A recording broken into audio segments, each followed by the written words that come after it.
Now. Hello, everyone, and thank you for the ones who are joining from the beginning. This is the second webinar that the EB is conducting as part of the preparation for the August meeting in Tanzania. So this webinar, we will first start with an update from the EB. Already we sent out a written format of it where you could read everything, but we're just going to go briefly over it, and if you have any questions, you can write them in the chat, and we will answer after that. And then we will go through the submissions and some of the procedures that are around the submissions and the plenary and the president sessions during the GA. So that will come afterwards. So for the EP updates, I would like to start with Andre. So yeah, please take the microphone. Thank you very much, Monica, and thank you for allowing me to start.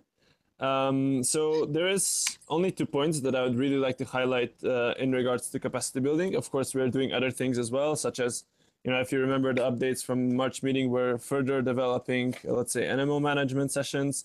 But the 2 ones that I think are really important for the NMOs are the competency model and the strategy toolkit. So about the competency model, I already spoken about it a bit in the March meeting. And it's one of the big things that we're trying to complete this year. And this is basically a model that defines what kind of competency, so that means skills and knowledge, the officials need in order to perform their duties properly and effectively. And right now we're at a stage where we collected all of the input from the officials, and now we'll start building those models, those skills maps, if you want, in order to see, what kind of skills are needed for all of the officials, for specific TO groups, and then also for specific positions.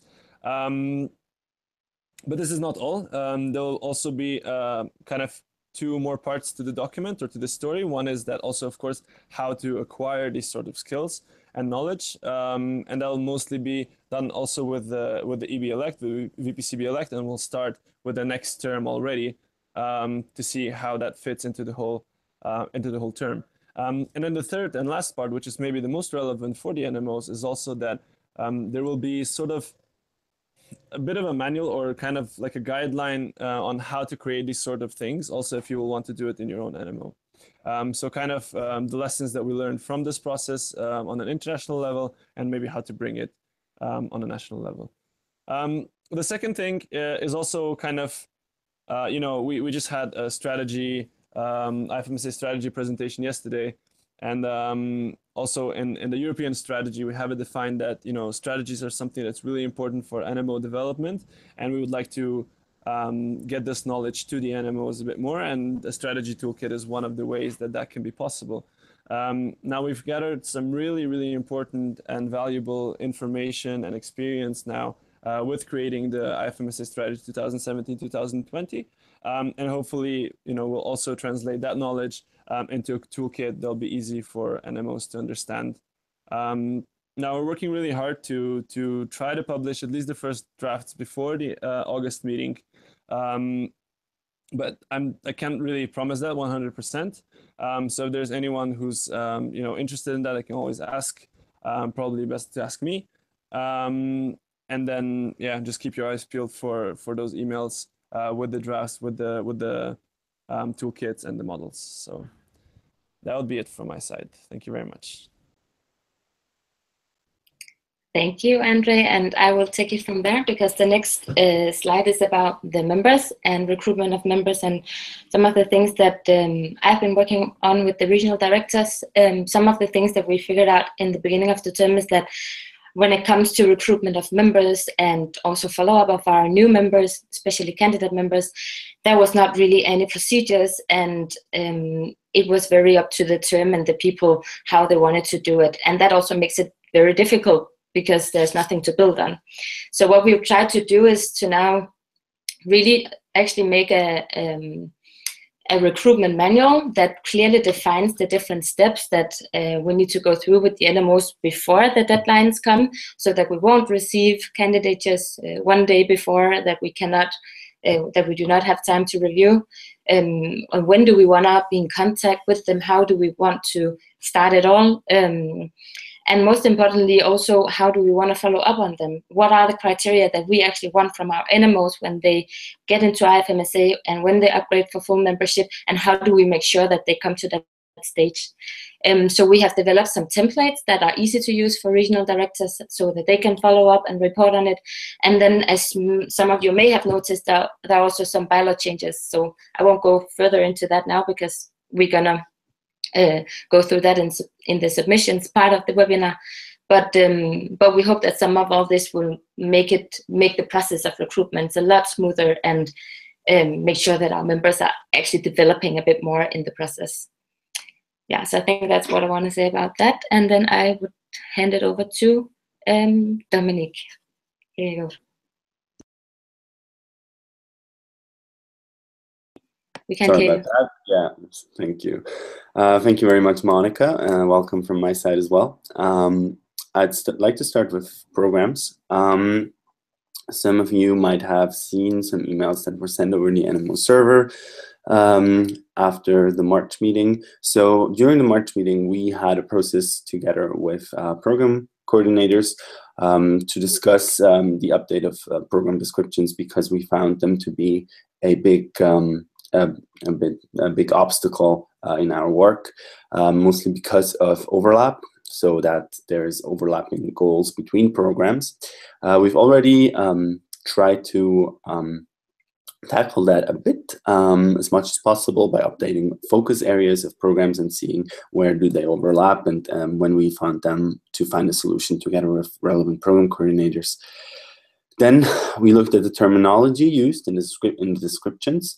The terminology describes all the steps we envision an IFMSA project to take to work towards a defined change in society. And so we have found that terms in this framework are used differently throughout programs.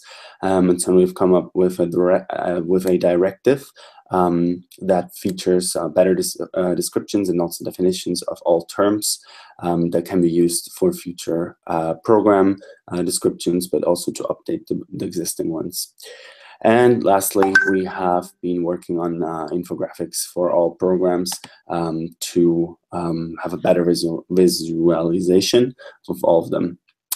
I would like to now share with you some statistics about the program impact reports. As you know, each August meeting, there are program impact reports written by the program coordinator, which are to be adopted by the General Assembly. We have in total, in the 17 programs that wrote the report, we have 213 activities enrolled, of which 68 are reported, so have filled out a report form with statistical data regarding their impact. That's about an 80% increase of activities enrolled compared to 2015-16, where we had 118 activities enrolled.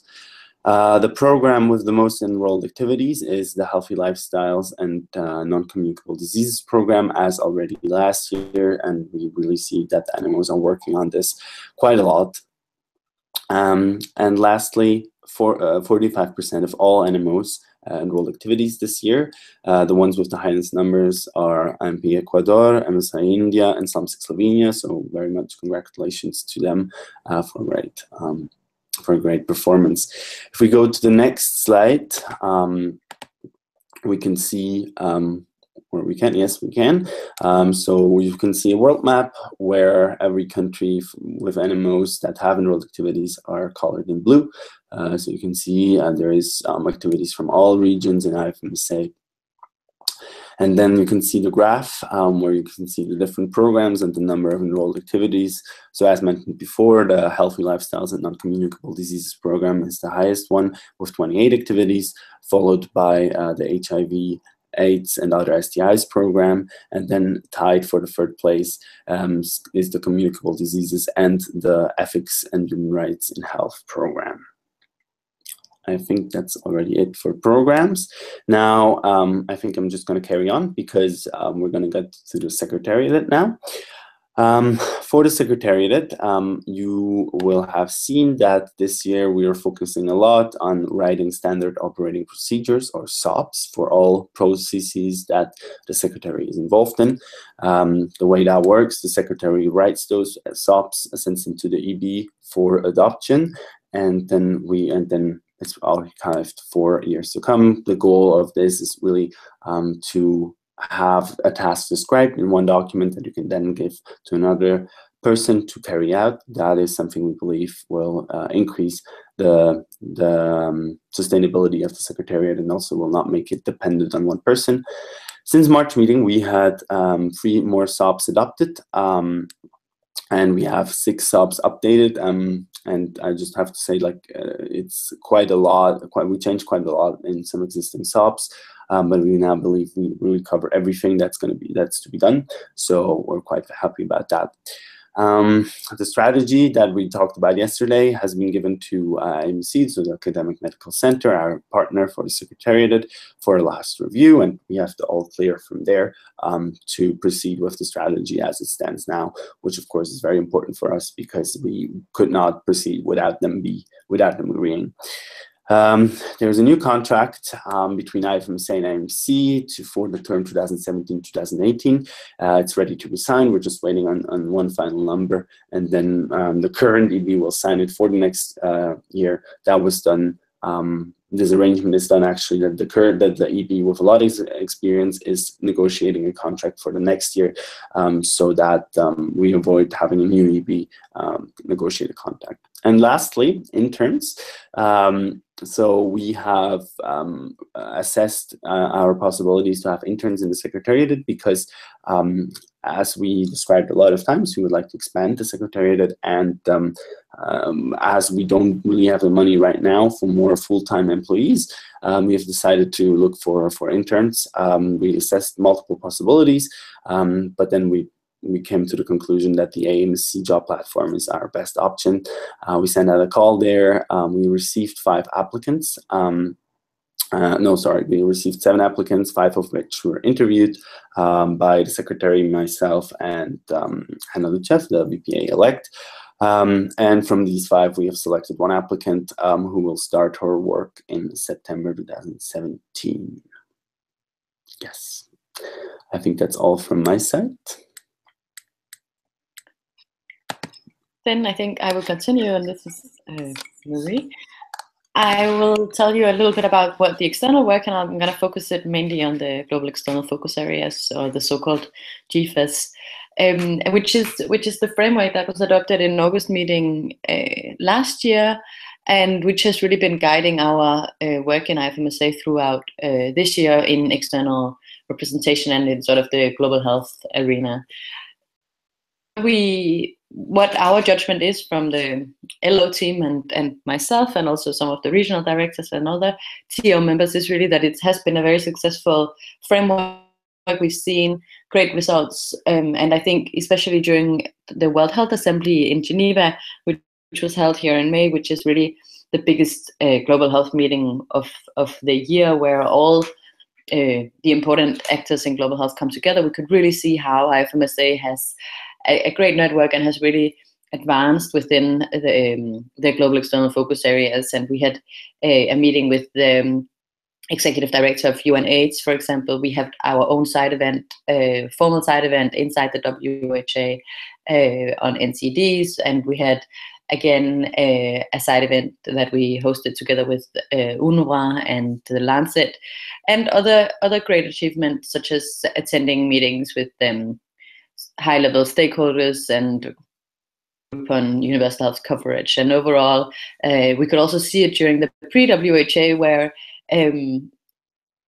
there were speakers from many of the institutions that we work with, and that is getting them there. We also see as a result of great partnerships throughout the term. So overall, when we evaluated it with the external team, we sort of came to the conclusion that it was a very successful framework, and also that we'd of course like to have it again next year, and that we had a renewed stakeholder analysis, and we also revisited the different GFAS. And basically our outcome is that we think it is feasible to have the same amount of GFAS again next year. So there is both some flexibility, but there is still sort of a limited number, so that there is a focus for the external representation, because that is, of course, one of the challenges. And I have to say that there are so many things that we can work on that, that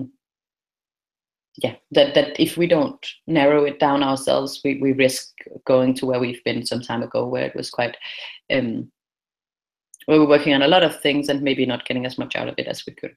So what we're proposing this year is to renew the global external focus areas, and you will see them very soon, but I've just listed them here, and some are the same and some have changed. Some have been taken out and new ones put in, and others have been sort of tweaked and have a new headline. So we'll have sexual reproductive health and rights, as we did last year. We're proposing antimicrobial resistance as a new one, both because we think there's a lot of opportunities there. Some of our partners work on it, and also the NMOs, a lot of NMOs work on it, and it's an important area. So we think there would be some opportunities of sort of focusing more on this. Then we continue with NCDs, we're continuing with humanitarian action and refugees and migrants' health and rights. And then we're continuing with climate change and health, but with a bit more focus, I think, on air pollution than we have previously. And then continuing with social accountability in medical schools. But then when it comes to the overarching concepts, we are again continuing with meaningful youth participation, but we're adding universal health coverage, as that has also been a very interesting topic for the NMOs, it seems, and there's a reproposed policy as well for this term, for this GA. And then we're taking out health and health policies, which is a different area, but there are also some overlaps that can be seen there. And we're adding transformative learning, where we are taking out health workforce. So that is the proposal for now, and I think transformative learning is really something that we can advocate for within each of the different focus fields, as well as it is the idea with the overarching concepts.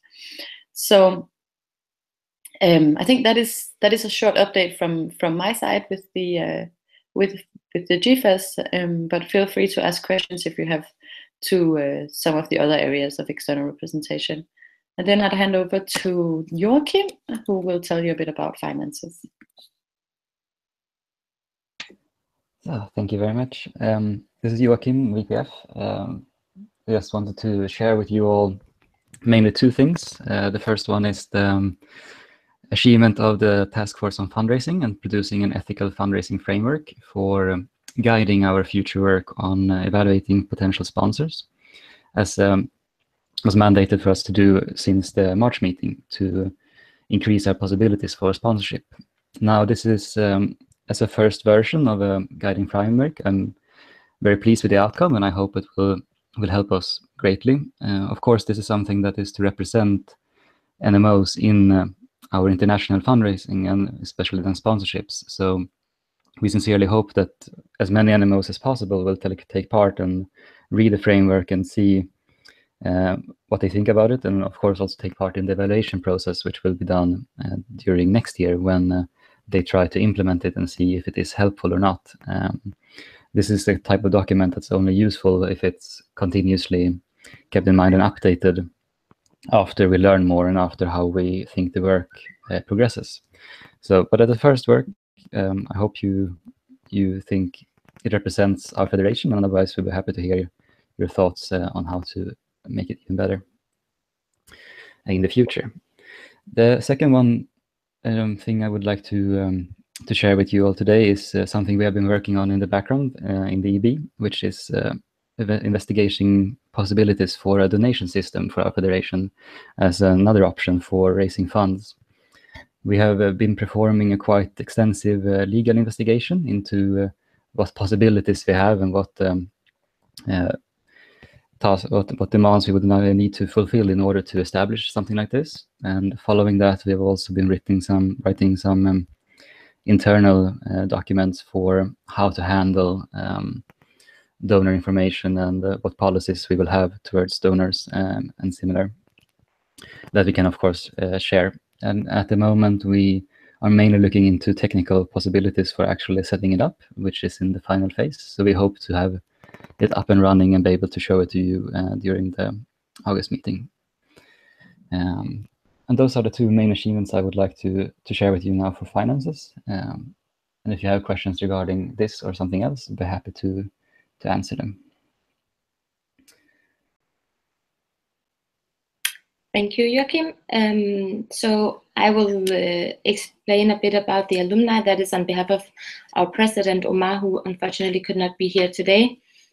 So I promised just to say a few words because a small working group was created this term to work on the alumni because we have a lot of alumni registered, but it has not been working that well, and we don't have a definition of what an alumni is. So the small working group tried to work on a new definition, which is also being proposed as a bylaw change for this August meeting, and also to work on the structure of the alumni. Furthermore, they had a form to collect contact information from alumni all over the world, and as of now, they have over 250 answers.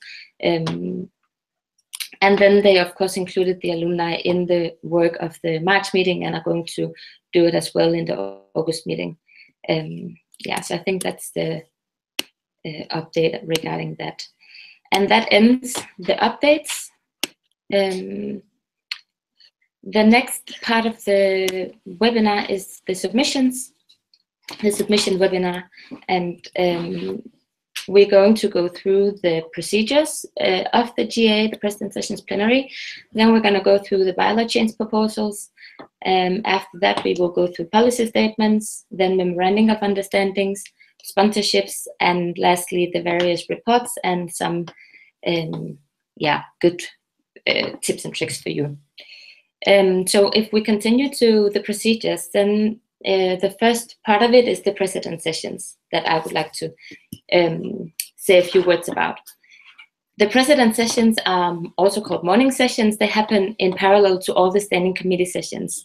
They are mainly for presidents, but it's open for everyone, so other general members can also attend the President Sessions if they find them interesting and want to contribute. The President Sessions is really a space for the presidents to be able to discuss everything that we will vote on during plenary sessions. So it's everything that we vote on will be part of the agenda, which will be shared with you in a few days, where you can see exactly how much time is allocated to what, and also if you are not satisfied with the allocation of time for something that you find important or think there's a need to discuss more than what has been allocated, then you're always welcome to send me an email. But it is a safe space. It's a space where you can ask all the questions that you may have so that you understand all the proposals and the submissions, and so that you're sure of what to vote when we come to the plenary sessions. Yeah, so now I will hand it over to our GA chairperson, Claudel, who will be conducting the plenary sessions, and she will explain a bit about a lot of procedures that relates to that. So, thanks, Monica. Hi, everyone. Just as a short introduction, my name is Claudel, and I will be your plenary chair for the upcoming August meeting. I'm currently in Montreal from IFMC Quebec, and I'm very much looking forward to meet you in August. We just wanted to give a few words about the work of the plenary team. So I will be the chairperson, but I'm going to be working with a huge team of about 10 people. That includes 5% on the Constitution Credential Committee. I have a vice chairperson that you'll meet as well. His name is Torsten from Denmark. And we have a team of secretary assistant, and we're still looking to have a plenary secretary. So if you have anyone in your delegation that is looking for an extra challenge, please reach out, and we'll be happy to see how we can make that happen. We're also working with the EB support person, the VPA, the VPPRC, and the VPM, and we have two returning officers that will facilitate the plenary. That's a brief introduction to the huge plenary team that we'll have in Tanzania. I just wanted to give you a few words.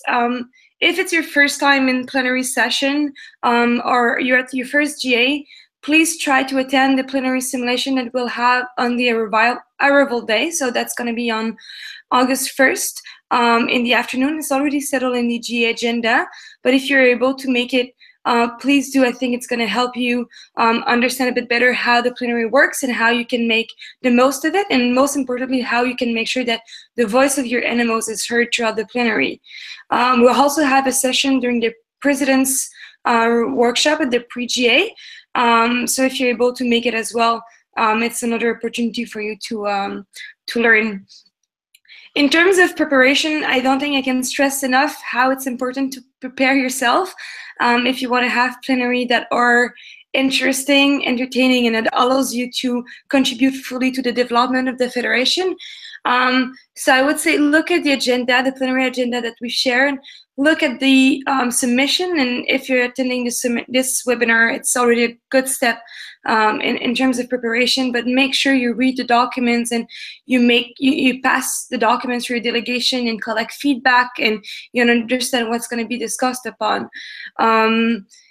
The plenary agenda is going to be packed as usual, especially because in August meeting we have much more presentations of candidates for the TO and usually more bylaw change proposals and things like that. So we're going to try to be as efficient as possible, but that's only going to be possible if you come in ready and prepared to discuss.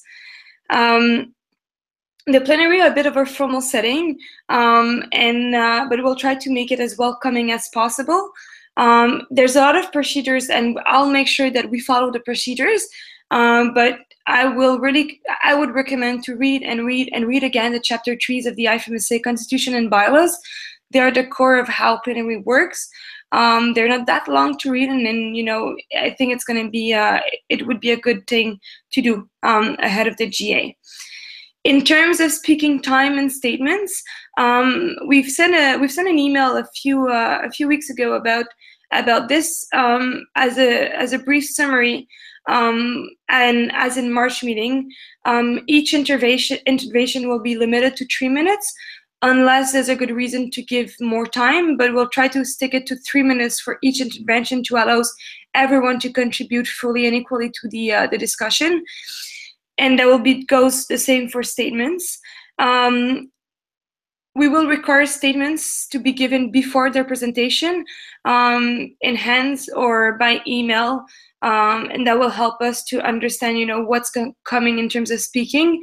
You'll be able to ask for speaking list before the plenary and after as well.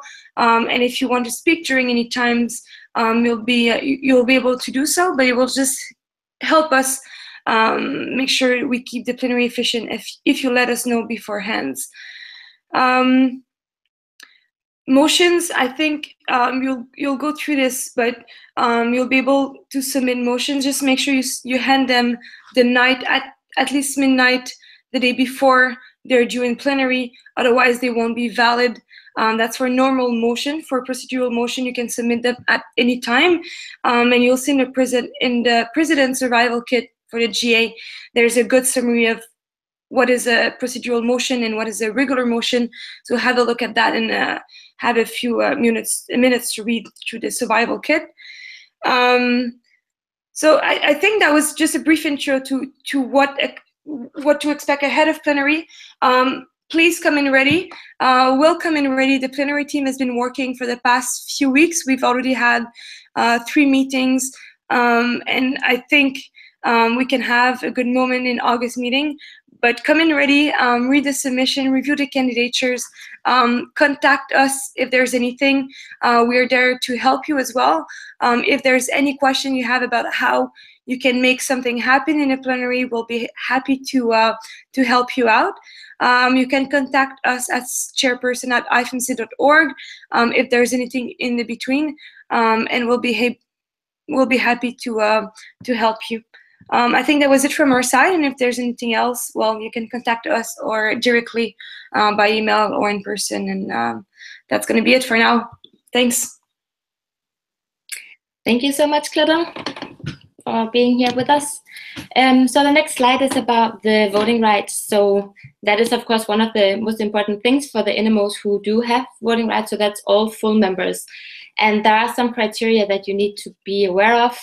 The first already passed, that is the submission of the NMO report, and luckily almost all NMOs submitted it in time. The other thing is ifmsa.org. You already received information regarding that, but if you face any problems, you can contact our Vice President for PR and Communication. Then you cannot have debts more than 10 euros, and that's really important that you make sure that the transaction did happen before or reach the IFMSA account before coming to the GA. You can also pay when you come, but before the second plenary. Lastly, you need to hand in the credential form, and you need to put all your delegates on that list so that they can speak also during plenary sessions. That needs to be handed into the CCC. We will inform you more about these things also during the GA, but now you are aware of it. Yes, if you take the next slide. The next things I want to mention just briefly is the submissions. So as you've seen in the NMO folder, there's a lot of submissions, and as I said, they will always all of them will be discussed in president sessions, and then they will be voted on during plenary sessions, as Claudel said. But of course, there can be changes that you want to make to either proposals, bylaw change proposals, or anything. So we really recommend you to, if you already now know that there's some things that you want to amend, that you send it out on the NMO server, or you contact the authors or the proposers, because it makes it a lot easier to plan the president sessions and the plenary sessions. And what we really want is to make sure that all NMOs have the right information that they need when they vote in plenary. And if we get the amendments only during plenary sessions, then people get confused and people don't know what they're voting on. So please, if you have anything, then inform us all in due time. Next slide. The next slide is the NMO folder. As I hope most of you are aware about, we have a huge folder with all the submissions that we received from July 1st. And I've tried to put a screenshot for those who are not so familiar with the Google Drive, but please download it, because we always know that the internet it faced difficulties when we're almost 800 to 1,000 people at the same venue. So download it so that you have it on your computer. In the GA folder, there is both all the submissions in the submissions folder, and there's also a folder called President's Documents, and that's I sent an email about it yesterday, but that it contains a lot of other documents that are relevant for you during the GA. So please go through it and look at everything that's in there. Then some of the submissions that we have is a lot of reports, and we are not planning to have presentations of these reports because you can read them all. They are all in the NMO folder, but we give you the chance to ask questions to these reports. So if, for instance, you want to ask a question to one of the team of officials, then you need to send an email or approach me during the first day of the GA and tell me that you have questions for this official, because then I will make sure that the relevant people would be there to answer your questions. And this is, of course, to save time during the president session, so that you won't have to listen to presentations of all of the reports that we submit. So please approach me if there's anything regarding these reports that you have questions for. Then we would like to talk a bit about the bylaw change proposals. And they are all in different submissions submitted by the different proposers. The way we've organized it is that we have given each of them a number so that it's easier to refer to the bylaw change proposal. That is also what I've tried to illustrate in the slideshow here. Then we're going to create a tracking sheet where you can also, we will also put the numbers here, so you can always see proposal 1 is about this, and the discussions or amendments or anything regarding this, it would also be in the tracking sheet. So it's easy for you to follow all the discussions regarding the bylaw change proposals.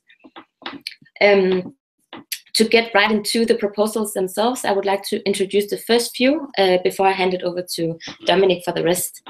Because the first one is, or the first few proposals are concerning the NMO membership. And we have the first of them is about dependent territories. That's a new concept that we would like to introduce in FMSA, because we do have some countries that, or some areas that are part of the state, but they are geographically separate from that state. So that can, for example, be some of the islands in the Caribbean where they are actually part of the Netherlands or France.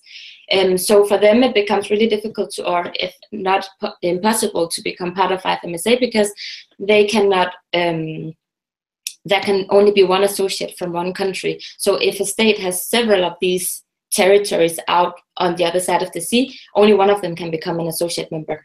Furthermore, they would also be part of the region. So for instance, an island in Caribbean would be part of Europe, and it would be difficult to attend Eurythmy and so on.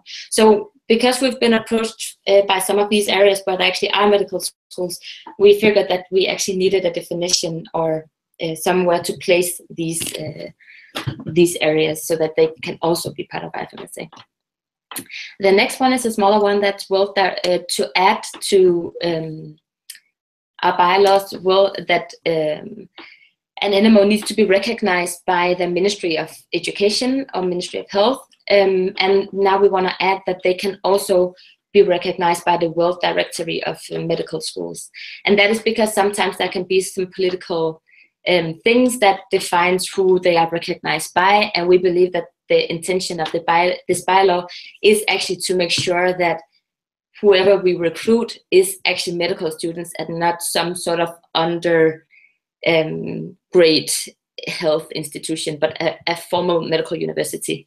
So we believe that by having these two things to recognize or to define our medical schools, we would be able to include all medical students in the world, almost, hopefully. The next one is about the membership fee. The first one is related to the candidate members and how much they need to pay. That is proposed by AMSI Ireland and FMSA Spain, and they propose that there be a gradual increase of the membership fee from when you, so right now the first year you only pay 50% and then you pay full amount after that. But now they want to say that the first year they pay only 25%, the next year they pay 50%, and the third year they will pay 75%, and then they will pay full membership for the rest of their membership. Then we also want to clarify the membership of when there's already one NMO in the state, then the second NMO would have to pay membership fee from the beginning. And that is how it's been working right now, but it's not clear in the bylaws, so it's mainly to clarify that. And then lastly, we want to introduce suspension of membership if the NMO cannot pay the membership fee. And that is based on the huge discussion we had during March meeting, where we almost lost a few NMOs because of debts. And the EB discussed this a lot, and we figured that maybe the system we have right now, where NMOs can accumulate debts over 3 years, if not more, and then they would lose the membership fee, and then a new NMO who want to be part from that state would take over these debts, and it can be really, really difficult for a country to get back on track if they first accumulated these debts. So the proposal now is to introduce the suspension in case the NMO is not able to pay for that financial year. That would make sure that the NMOs would not start having debts in the first place. But it would also, or another option would be that they can make an individual agreement with the EB if something happened during the payment time, but it's not because they cannot pay, but they just need a few more months, or they just need some individual agreements, then they would not be suspended, but they would still have to pay within that year. So it gives a bit more flexibility, but it's also still a bit stricter, because if they cannot pay the fee, they would be suspended and they would not be able to be part of FMSA activities, exchanges, and so on. So we really hope that NMOs would not be suspended, but we also think it's not healthy that our NMOs accumulate these debts. Lastly, there's been an update entirely of Annex 2 that is related to NMO requirements. Some of them are just structural changes, but we're also introducing a few new concepts. The first of them is that all NMOs or all applicants need to provide some sort of financial overview so that we can see that they are financially stable when they become full members of IFMSA. And for candidate members, we need to make sure that we work towards them becoming financially sustainable before they upgrade to full members. Furthermore, we introduced the concept of a follow-up plan for all candidate and upgrading members, and that would have to be made at least 3 months after they are accepted as either candidate, full, or associate members. And that would make sure that there is a specific plan for each of the organizations on how they should develop within the candidate period, and again, how, if there's still some things that they need to work on, which we don't hope, but then that can also be worked on after they upgrade. Lastly, we introduced the Membership Review Committee. That is a committee that will look through all the the regulations of the organization, their membership application, and they would actually look through it and see whether it's valid or not. This is to introduce an extra deadline because we have faced so many times that a lot of the candidatures that we have at the GA are invalid because the procedures are just, it's not that simple, and especially for new organizations that don't know anything about IFMSA, it can be really, really difficult to figure out all of these procedures, and just small things that they miss lead to their applications being invalid, and GA after GA, we suspend those bylaws. So we believe that there's a need for a second deadline and some more collaboration with the organizations instead of just suspending the bylaws. And we hope that by introducing this, the process would be better. So that was a lot about NMO membership. I think that was it. So I will hand it over to Dominic to take the rest of them. Thank you. All right, let's dig right in. We'll continue on the next slide, which is now about the task force bylaw change proposal. So, as you know, we currently have 5 active task forces. 2 of them have submitted bylaw change proposals for this General Assembly. One of them is the Task Force on NMO Participation Barriers, and the second one is the Task Force on International Team Structure. So the first proposal that you see is from the Task Force on Animal Participation Barriers. They are adding a paragraph that in an application to host a General Assembly, the applying NMO need to specify the visa information some more than they already have to do it now. This is, of course, to allow more NMOs to participate in General Assemblies, and that NMOs are aware of what visa restrictions there are in place when they are voting for or against hosting NMO. The rest of the proposals are from the Task Force on International Team Structure. The first one is 2 alternative proposals. So they're proposing us 2 ways, and it will be up to the NMOs to decide which one will be which. We will see how the discussion goes now until the GA, and at the GA, and according to what discussions is, we'll see how that will be voted upon. It can be voted upon by removing one of the proposals or by having alternative motions. That's something we'll figure out in the process. And it's about selecting international assistants. As you know right now, we are calling for international assistance together with program coordinators. We share the proposals and ask for input, and then we the selection is done by the relevant members of the team of officials. Now, they propose 2 options. The first one is to mandatorily ask NMOs for input before the selection is made, just to see how, is there any red flags on the selection? Is there any NMO that absolutely does not support an appointment? Just to see that we have that and can take that into consideration. And the second one is having NMOs actually vote on those assistants, so the applications would be shared, and then NMOs would be able to vote online for the assistants. Both proposals include a timeline that will be followed in that case. that would be new because there's no such timeline currently in the bylaws. The next proposal is about defining the requirements that international assistants have to fulfill. So as you know, right now, for officials, there is certain requirements that they need to fulfill. They need to be medical students. They need to not have graduated more than 6 months. They need to be from a full or associate NMO, etc., etc. Now, there's no such requirements for international assistants, but there is for program coordinators. And also this year, we had some struggles to know who can we appoint as an international assistant and who not. So they're proposing to amend that, to add that to the bylaws. The requirements are also, they're based on the requirements for officials. Currently in the proposal, it says that international assistants should be medical students. Now, you might remember from March meeting, there was quite a big discussion about non-medical students and if they should be allowed to run for TO positions or program coordinators. And there we have discussed that a bit, and we have asked in the NMO report 3 questions, if NMOs, how NMOs see that, if medical students or also non-medical students should be able to run for international assistants. We just believe it should be the same for international assistants and program coordinators, and program coordinators currently do need to be medical students.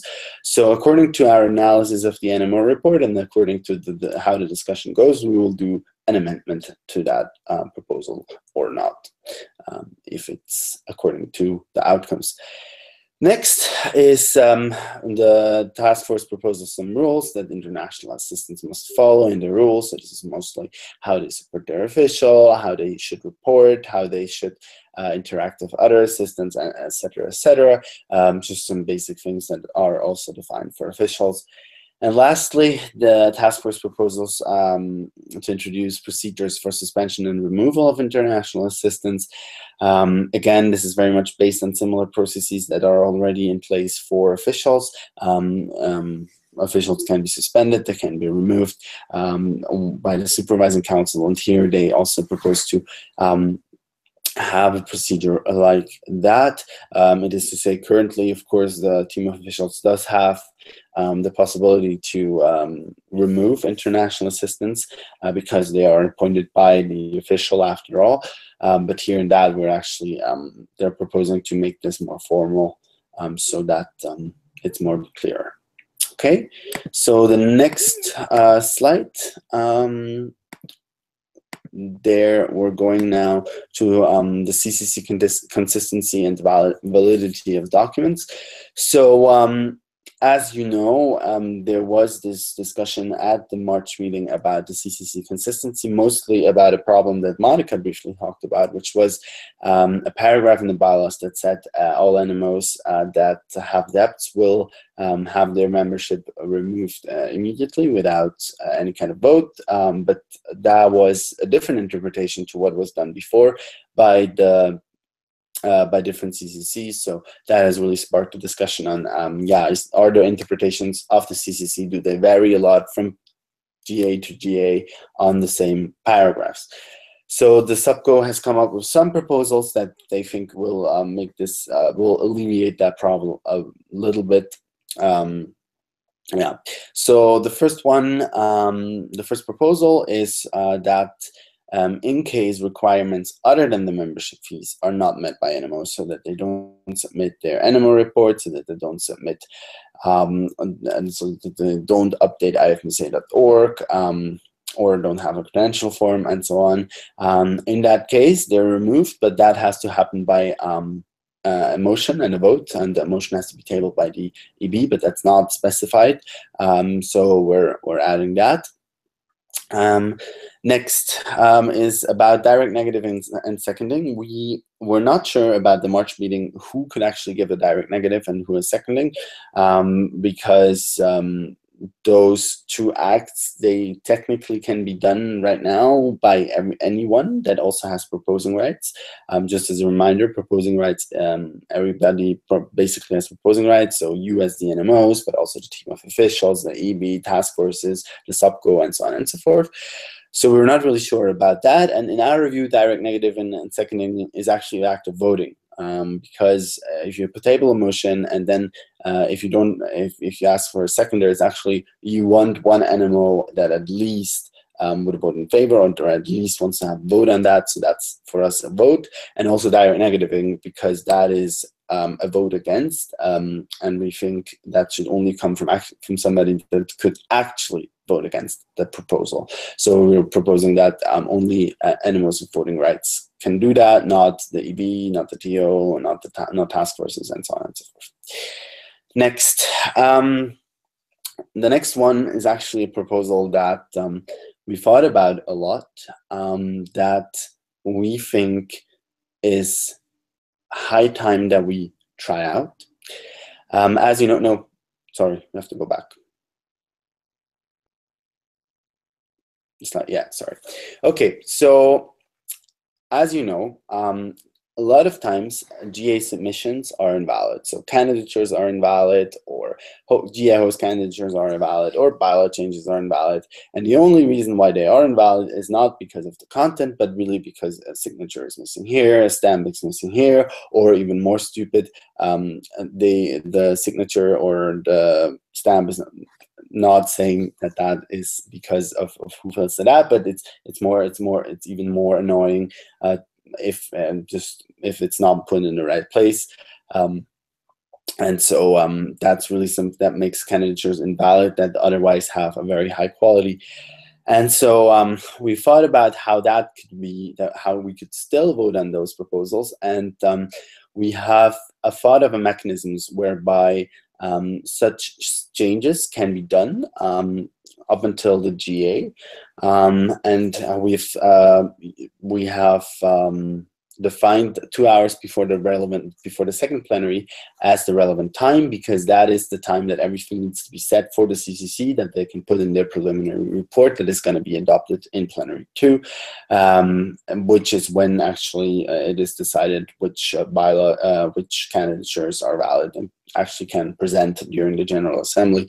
It's important to underline that we really want this to be for administrative information. We don't want this to be an opportunity whereby the individual or entity submitting the application has time to change the content of the proposal, because that's what the deadline is for. Okay. And the last one here is actually that amendments to policies have to be handed in to the chairperson by midnight. As you know, amendments that are late after the 19th of July or after the 19th of February need to be voted on individually during plenary. And for those who think they should be handed into the chairperson on midnight, so they can be put in the PowerPoint so everyone can read them properly once they vote on them. So now you can change the slide.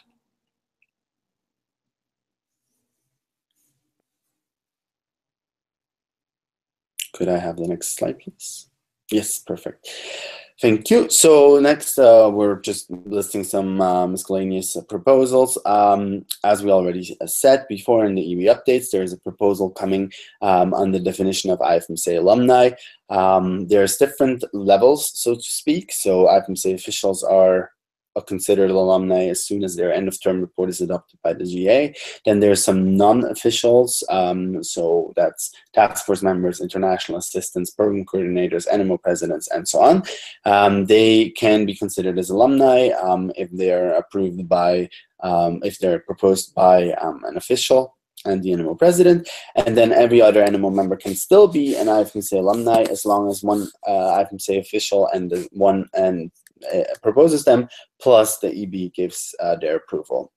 Okay.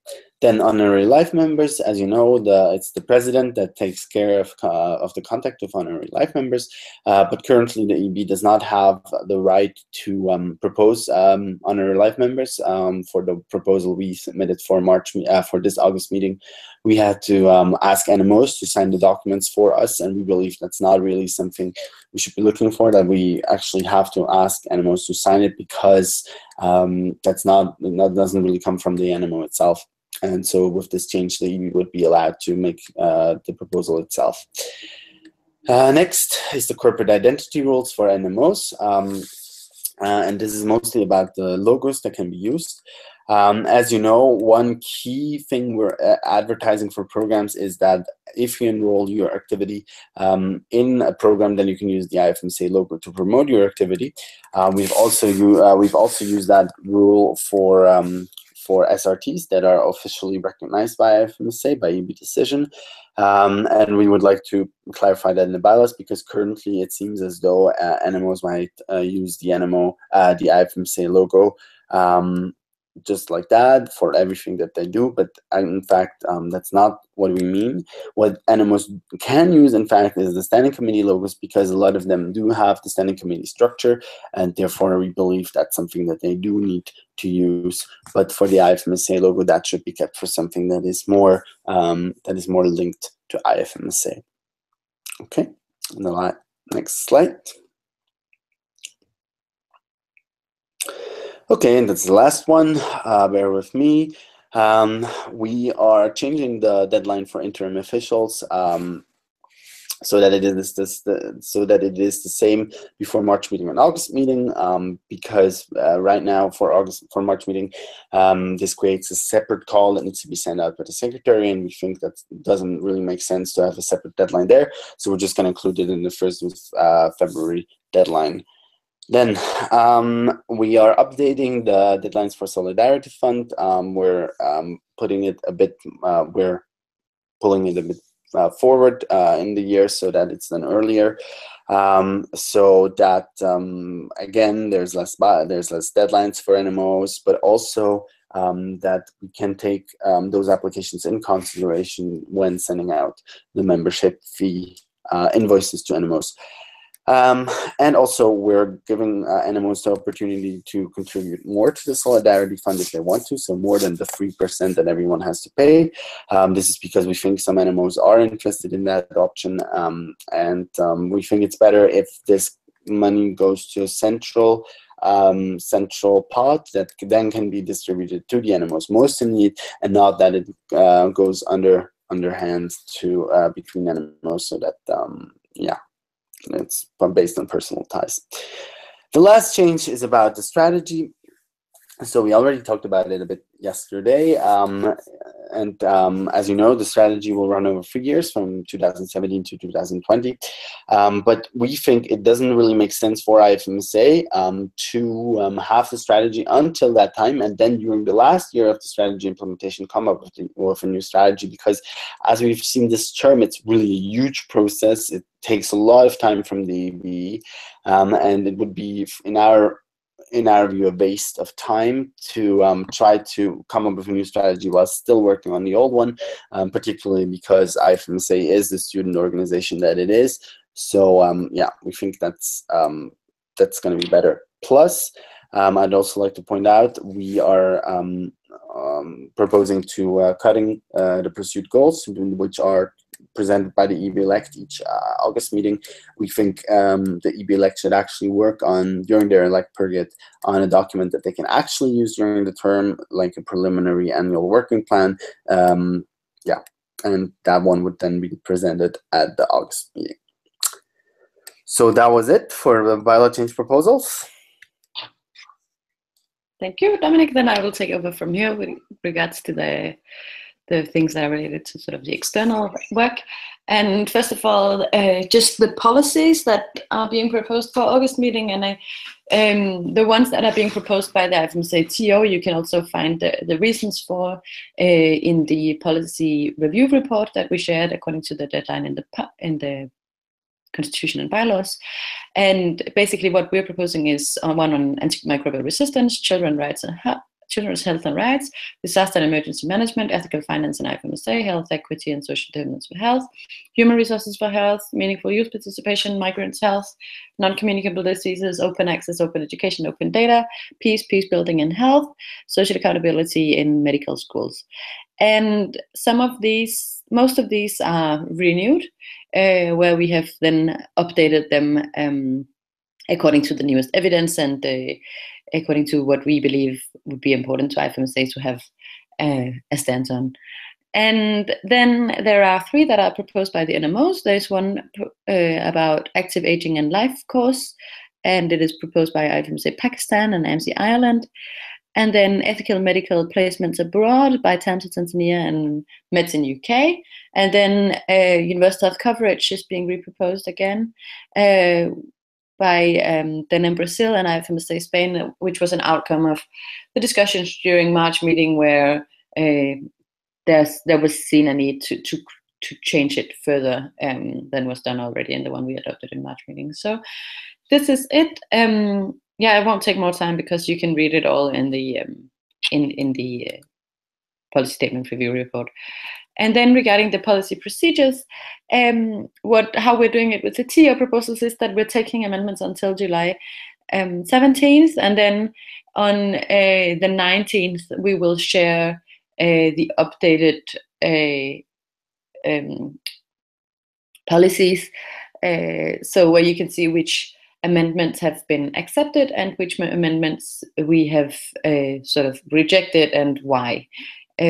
So this is now, because now we are after July 1st, then now we are in the period where NMOs can make formal amendments until July 17th for ours. And we will have the policies presented during day one as according to bylaws, and then as you can see in the agenda, the policy discussion will take place on day 2, and there can be final amendments done during the GA itself, but every single amendment that you want to make during the GA has to be voted upon during plenary. So we highly encourage you to really read the policies properly and thoroughly now, and then we can have the amendments dealt with beforehand, so as to avoid dealing with it in plenary.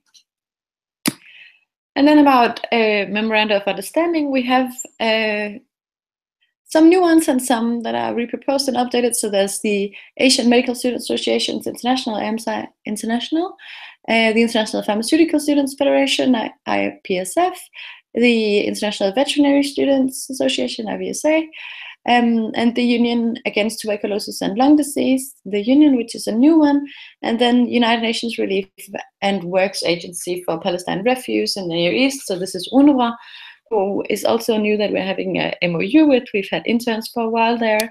And then the World Organization of Family Doctors, WONCA, which is a renewed. And then we have a new kind of MOU, which is with several different groups.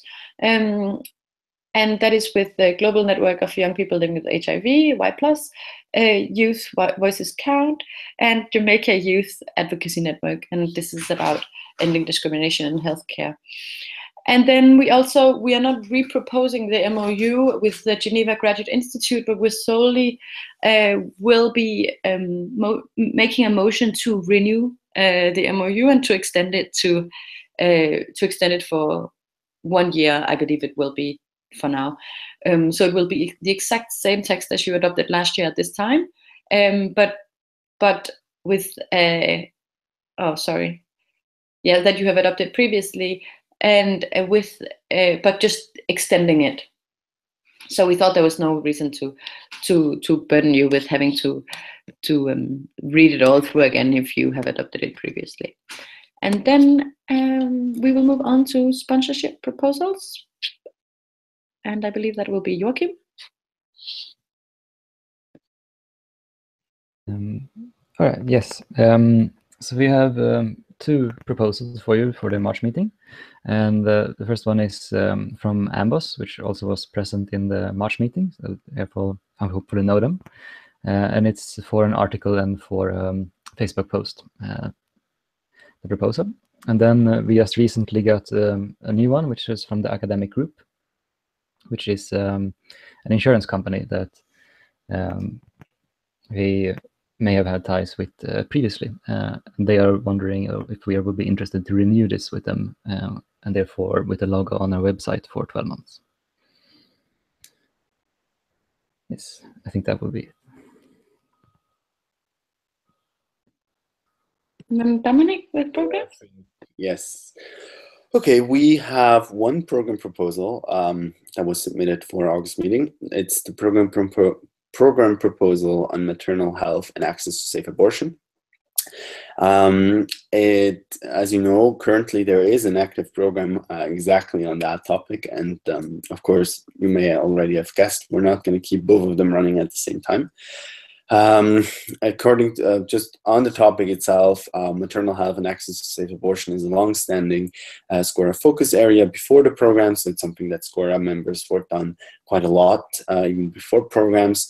There is also long-standing collaborations with external partners. Most importantly, we have IPAS that supports IFMSA financially, for example, this year with over $20,000 US. So this is quite something important for us, and that we also actively advocate for in different fora around the world. The current program that is active now has been adopted at the March meeting in 2015 in Turkey, and that's with the first wave of program proposals being adopted. The huge problem that we have seen in the work with this program is that the program description focuses exclusively on abortion. So there's really no other goals to be worked on in the field of maternal health. And we believe that does limit the program coordinator. It also does not guide NMOs that work in other fields than abortion. And we think that would be a very valuable addition to the program. And also generally, the program description is of quite low quality, as in other program descriptions that were adopted at that time. We have to say that it is a possibility to update program descriptions by EB decision, but here the changes were so big that we thought it's better to submit it for the General Assembly to consider. We are following the new structure in this program proposal according to the directive on program proposals with a clearer usage of term, we selected also per terms that we're going to use and some we cut. We also cut down on some of the stuff that we that were previously included in program descriptions that we believe have to be thought about every year. So yeah, it's our first program that will be according to the new definitions, and yeah, generally we think the quality that is in this of this program proposal is quite high. It was reviewed by the EBE. The SCORA IT has actually been involved throughout the process. They've given their input at every step of the way. We've also had consultations run with NMOs, so we really think this is of high quality. And because the EB has to give a recommendation on whether or not to adopt this proposal, the recommendation is to accept this program proposal. Thank you, Dominic. So lastly, we have various reports that we need to adopt during the General Assembly. So this is the officials reports, task force reports, supervising council reports, program annual reports, IFMSA financial report, GA host financial reports, and CCC reports. You can all find them again in the NMO folder, and they will be adopted, of course, if you are satisfied with the content of them. So I don't want to say so much more about them, but you can read them all. So that is all the submissions that we wanted to explain to you about. You can take this slide. So if you have any questions so far, you can write them in the chat now, and we will just give you a few minutes. If you can change the slide, Marie.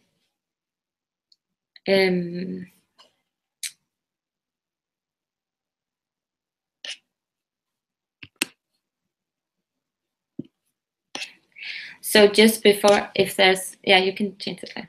If there's no questions, I don't know if there's any questions, then we just have a few advices. The survival kit, the President's survival kit will be sent out on the NMO server today or tomorrow, and that really contains a lot of the information we also put in this webinar. You can see all the proposals, and there's a lot of useful information. So if anything, to prepare yourself for the GA, read that survival kit. Then, of course, pack your NMO stamp, your flags, your national food and drinks for the National Food and Drinks Party. Download the NMO folder, as I already said before, and ensure you have your voting rights. And then, as Claudel also said earlier, read Article 3 in IFMSA Constitution and Bylaws, because we're going to have a quiz to see if you get the most important parts of it. But that is really important to understand the flow of the plenaries. So we're all here to help. We're only an email away, so you can contact both the EB and the chairperson. And then see you all in Tanzania, unless there came any questions so far. No, there's still no questions. So I think we will just end the webinar here. And thank you for everyone who was listening, and see you all in Tanzania. Bye. Bye-bye. Thank you. Bye. Bye. Okay.